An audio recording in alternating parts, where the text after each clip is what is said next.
Hello viewer, আসসালামু আলাইকুম।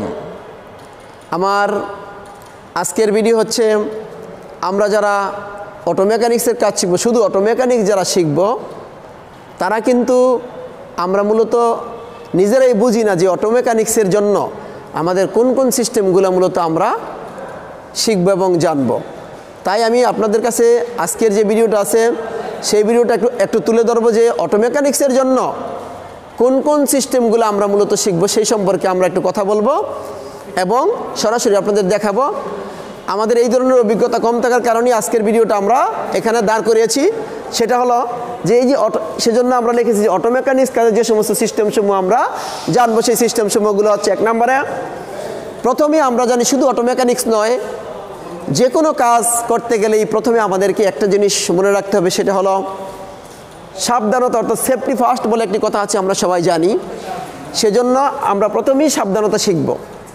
যদি আমি নিজেকে আহত, পঙ্গুত্ব এবং জীবন নাশের হাত থেকে রক্ষা না করতে পারি তাহলে আমার কাজ দিয়ে কী হবে? সেজন্য প্রত্যেকটি কাজের শুরুতে আমাদের অবশ্যই এই সাবধানতাটা অবশ্যই আমাদের প্রায়োরিটি দেব।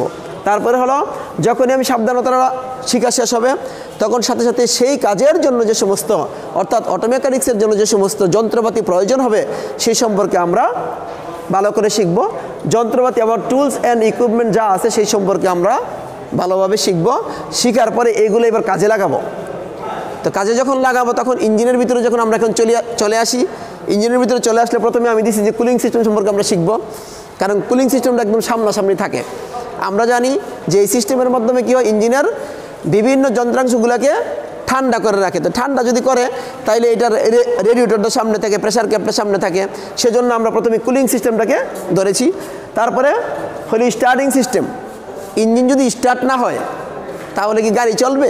সেজন্য আমরা তারপরই কুলিং সিস্টেমের পরপরই আমরা স্টার্টিং সিস্টেমটাকে দিয়েছি।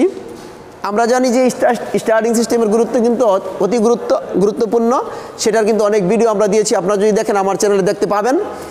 তারপরে হচ্ছে এই চার্জিং সিস্টেম আছে, অর্থাৎ ঠিকমতো যদি চার্জ না করে তাহলে তো সিস্টেমগুলা সকল সিস্টেম অচল হয়ে যাবে, অর্থাৎ ইঞ্জিন স্টার্ট হবে না।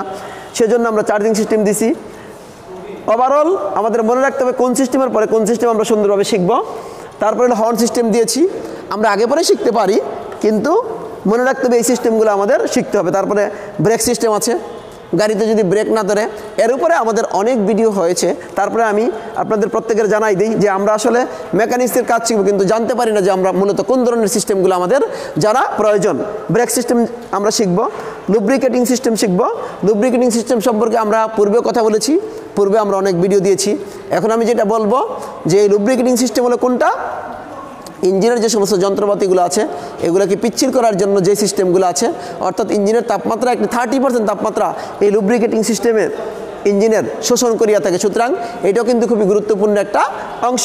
প্রত্যেক অটো মেকানিক্সের জন্য অবশ্যই এই জিনিসগুলো শিখতে হবে। তারপরে অটোমোটিভ এয়ার কন্ডিশনিং সিস্টেম। এই অটোমোটিভ এয়ার কন্ডিশনিং সিস্টেম যেটা আছে, এই অটোমোটিভ এয়ার কন্ডিশনিং সিস্টেম আমরা জানি যে এখন বর্তমানে সকল গাড়িতেই এসি সিস্টেম আছে, অর্থাৎ এসি মানে অটোমোটিভ এয়ার কন্ডিশনিং সিস্টেম।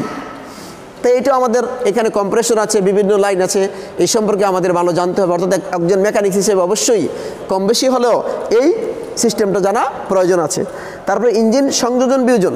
আমরা একটা ইঞ্জিনকে গাড়ি থেকে আমরা একটা ইঞ্জিনে কী করে নামাবো, নামানোর পর ইঞ্জিনটাকে খুলবো, বিভিন্ন যন্ত্রপাতিগুলোকে ভালো করে আমরা শিখব।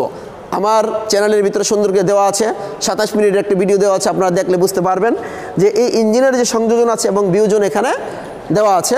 আমরা একদিন এটাকে সংযোজন করে দেখাবো পরবর্তীতে। এবার আসি ওয়াইপার সিস্টেম।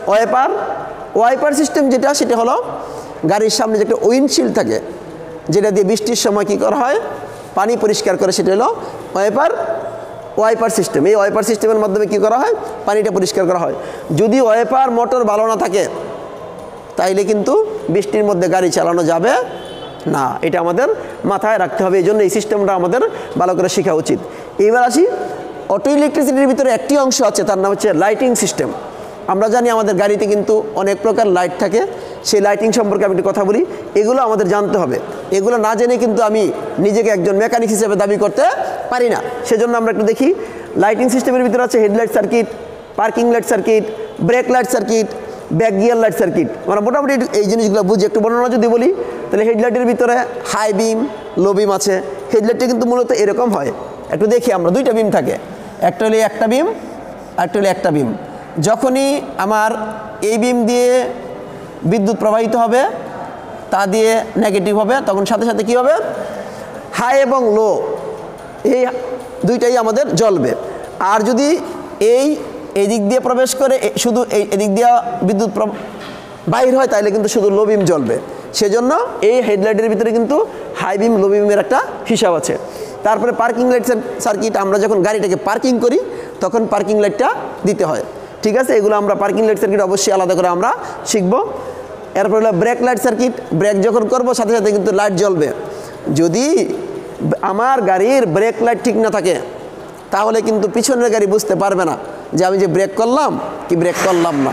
ব্রেক করার সাথে সাথে এই ব্রেক লাইট সার্কিট অবশ্যই ব্রেক লাইট জ্বলে উঠবে। তারপরে হলো ব্যাক গিয়ার লাইট সার্কিট, আমি যদি গাড়ি হঠাৎ করে ব্যাগে যাওয়ার প্রয়োজন হয়, যখনই ব্যাক গিয়ার দিব সাথে সাথে পিছনের যে ব্যাক গিয়ার লাইটটা অবশ্যই জ্বলতে হবে, তা নাহলে কিন্তু পিছনের গাড়ি এবং মানুষ পশু পাখি এগুলো বুঝতে পারবে না যে গাড়ি পিছনে আসতেছে, এত করে দুর্ঘটনা করতে পারে। তো অবশ্যই মেকানিক্স হিসেবে আমাদের এটা জানা দরকার। ইন্ডিকেটর লাইট সার্কিট, অবশ্যই ইন্ডিকেটর দিতে হবে, বাম দিকের ইন্ডিকেটর ডান দিকের ইন্ডিকেটর, এই লাইটগুলো অবশ্যই সঠিকভাবে না থাকলে পরে আমার গাড়ির অসুবিধা হতে পারে। এরপরে ফগ লাইট সার্কিট আছে। এই ফগ লাইট সার্কিটটা কি অ্যাকচুয়ালি সেটা আমরা একটু শিখি। সেটা হলো কুয়াশা যখন হয়, আমরা দেখবো যখন দূর দূরান্ত থেকে আমরা যখন বড় গাড়ি নিয়ে আসবো, তখন যখন বেশি কুয়াশা যখন হবে, তখন এই ফগ লাইট দিলে হয় কি কুয়াশা কেটে যায়। আমরা দেখবো যে আচমকাভাবে কয়েকবার ফগ লাইট দিলে পরে কি হবে, কুয়াশা কেটে যাবে এবং অনেক দূর পর্যন্ত দেখা যায়। ফগ লাইটের দূরত্ব অনেক বেশি এবং কুয়াশা কাটার জন্য এই ফগ লাইট ব্যবহার করা হয়। তারপরে হলো রোম লাইট সার্কিট এবং ডোল লাইট সার্কিট। আমরা বুঝি এই রোম লাইট সার্কিট বলতে গেলে গাড়ির ভিতরে আমরা যারা থাকবো সে রোমটাকে আলোকিত করার জন্য রোম লাইট থাকে। আর ডোল লাইট হচ্ছে ডোর যখন খুলবো সাথে সাথে ডোর লাইট একটা জ্বলে উঠে। এই অবস্থা আমরা যে একজন মেকানিক হিসেবে অবশ্যই এই সিস্টেমগুলো সম্পর্কে আমাদের ভালো ধারণা থাকা দরকার। তাইলে মোটামুটি আমরা আজকে বুঝতে পারলাম যে অটো মেকানিক্স কাজে ব্যবহৃত যে সমস্ত সিস্টেমসমূহ আছে, সকল সিস্টেম সম্পর্কে আমাদের একটু ধারণা থাকা দরকার এবং কোন কোন সিস্টেম সম্পর্কে ধারণা রাখতে হবে সেই সম্পর্কে আমরা মোটামুটি ভালোভাবে বুঝতে পারলাম। ধন্যবাদ সবাইকে।